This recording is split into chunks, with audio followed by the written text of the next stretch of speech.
प्यारे बच्चों, नादान दोस्त पाठ हमने आधा पढ़ लिया था। तो आगे हम इसके बारे में थोड़ा सा और जानेंगे कि इस कहानी में आगे क्या हुआ था। आशा करती हूँ कि पिछला भाग आपको समझ में आ गया होगा। अतः पहले हम जान लेते हैं कि आपने जो पिछला पाठ पढ़ा था आधा भाग, उसमें जो कुछ हमने पढ़ा था उसमें से कुछ सीखा भी है या नहीं। तो चलिए शुरू करते हैं। पाठ के लेखक कौन है? जब हमने ये पाठ शुरू किया था हमने इसके बारे में पढ़ा था कि लेखक कौन है।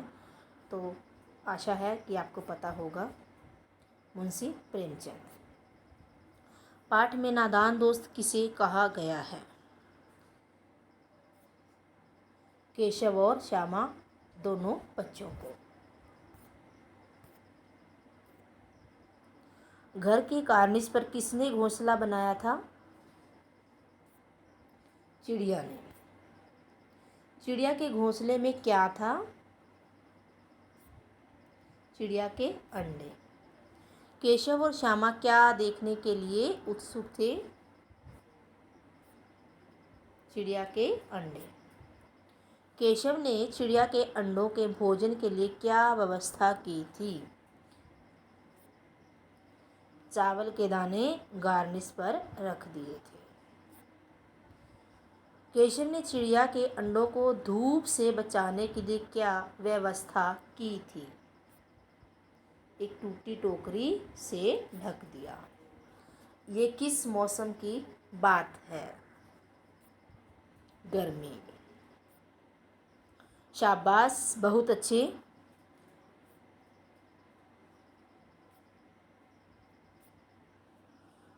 आप सभी के लिए ये गिफ्ट, क्योंकि आप सभी ने बड़े अच्छे आंसर दिए। चलिए अब आगे पढ़ते हैं। जो हमारी कहानी अभी बची हुई है वो पढ़ते हैं। किवाड़ केशव ने खोला था, लेकिन श्यामा ने माँ से यह बात नहीं कही। उसे डर लगा कि भैया पिट जाएंगे। केशव दिल से काँप रहा था कि कहीं श्यामा कह ना दे अंडे न दिखाए थे। इससे अब उसको श्यामा पर विश्वास न था। श्यामा सिर्फ मोहब्बत के मारे चुप थी। इस कसूर से हिस्सेदार होने की वजह से इसका फैसला नहीं किया जा सकता। शायद दोनों ही बातें थी। माँ ने दोनों को डांट डपट कर फिर कमरे में बंद कर दिया और धीरे धीरे पंखा झलने लगी। अभी सिर्फ 2 बजे थे। बाहर तेज लू चल रही थी। अब दोनों बच्चों को नींद आ गई थी। 4 बजे यकायक श्यामा की नींद खुली। किवाड़ खुले हुए थे। वह दौड़ी हुई कार्निस के पास आई और ऊपर की तरफ ताकने लगी मतलब देखने लगी। टोकरी का पता न था। संयोग से उसकी नज़र नीचे गई। वह उल्टे पांव दौड़ती हुई कमरे में जाकर जोर से बोली, भैया अंडे तो नीचे पड़े हैं, बच्चे उड़ गए। केशव घबरा कर उठा और दौड़ा हुआ बाहर आया तो क्या देखता है? तीनों अंडे नीचे टूटे पड़े हैं और उनसे कोई चूने की सी चीज़ बाहर निकल आई है। पानी की प्याली भी एक तरफ टूटी पड़ी है। जो हमने पढ़ा है उसमें से कुछ प्रश्न पूछते हैं। किवाड़ किसने खोला था? केशव ने। श्यामा ने माँ को केशव के किवाड़ खोलने के बारे में क्यों नहीं बताया?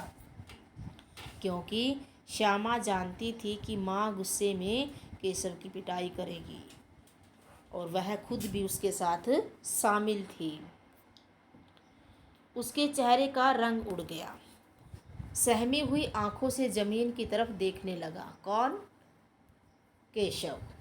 श्यामा ने पूछा, बच्चे कहाँ उड़ गए भैया? केशव ने करुण स्वर में कहा, अंडे तो फूट गए। श्यामा, और बच्चे कहाँ गए? केशव, तेरे सर में देखती नहीं?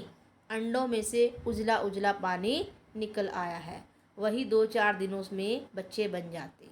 माँ ने सोटी हाथ में लिए हुए पूछा, तुम दोनों वहाँ धूप में क्या कर रही हो? श्यामा ने कहा, अम्मा जी, चिड़िया के अंडे टूटे पड़े हैं। माँ ने आकर टूटे हुए अंडों को देखा और गुस्से से बोली, तुम लोगों ने अंडों को छुआ होगा। अब तो श्यामा को भैया पर जरा भी तरस न आया। उसी ने शायद अंडों को इस तरह रख दिया कि वह नीचे गिर पड़े। इसकी उसे सज़ा मिलनी चाहिए। बोली, उन्होंने अंडों को छेड़ा था अम्मा जी। माँ ने केशव से पूछा, क्यों रे? केशव भीगी बिल्ली बना खड़ा रहा। माँ, तू वहाँ पहुँचा कैसे? श्यामा, चौकी पर स्टूल रखकर चढ़े अम्मा जी। केशव, तू स्टूल थामे नहीं खड़ी थी? श्यामा, तुम्ही ने तो कहा था। माँ, तू इतना बड़ा हुआ, तुझे अभी इतना भी नहीं मालूम कि छूने से चिड़िया के अंडे गंदे हो जाते हैं। चिड़िया फिर उन्हें नहीं सेती। श्यामा ने डरते डरते पूछा, तो क्या चिड़िया ने अंडे गिरा दिए अम्मा जी? माँ, और क्या करती? केशव के सिर इसका पाप पड़ेगा। हाय हाय, 3 जाने ले ली दुष्ट ने। मतलब उसके चिड़िया के अंडे जो टूट गए थे उनके बारे में यहाँ पर माँ है जो केशव को बोल रही हैं। केशव रोनी सूरत बनाकर बोला, मैंने तो सिर्फ अंडों को गद्दी पर रख दिया था अम्मा जी। माँ को हंसी आ गई। माँ को हंसी इसीलिए आई क्योंकि केशव भोला सा बना खड़ा था और केशव की इस गलती पर माँ को हंसी आ रही थी। मगर केशव को कई दिनों तक अपनी गलती का अफसोस होता रहा। अंडों की हिफाजत करने के जोग में उसने उनका सत्यानाश कर डाला। इसे याद कर वह कभी कभी रो पड़ता है, क्योंकि छोटे बच्चे जो होते हैं उनको इस बारे में ज्ञान नहीं होता, ऐसी बातों के बारे में पता नहीं होता। वो अपनी तरफ से तो भला ही कर रहे थे, लेकिन उन्हें यह नहीं पता था कि उनके ऐसा करने से चिड़िया के अंडे हैं वो टूट जाएंगे और इस तरह से चिड़िया है जो वहाँ से चली जाएगी। तो दोनों चिड़िया वहाँ फिर कभी भी दिखाई नहीं दी। तो ये छोटे से बच्चों की नादानी थी। वो सहायता करना चाहते थे लेकिन उनसे अनजाने में ये गलती हो गई। तो इस कहानी से हमें यह भी शिक्षा मिलती है कि कोई भी कार्य करने से पहले एक बार हमें बड़ों से पूछ लेना चाहिए।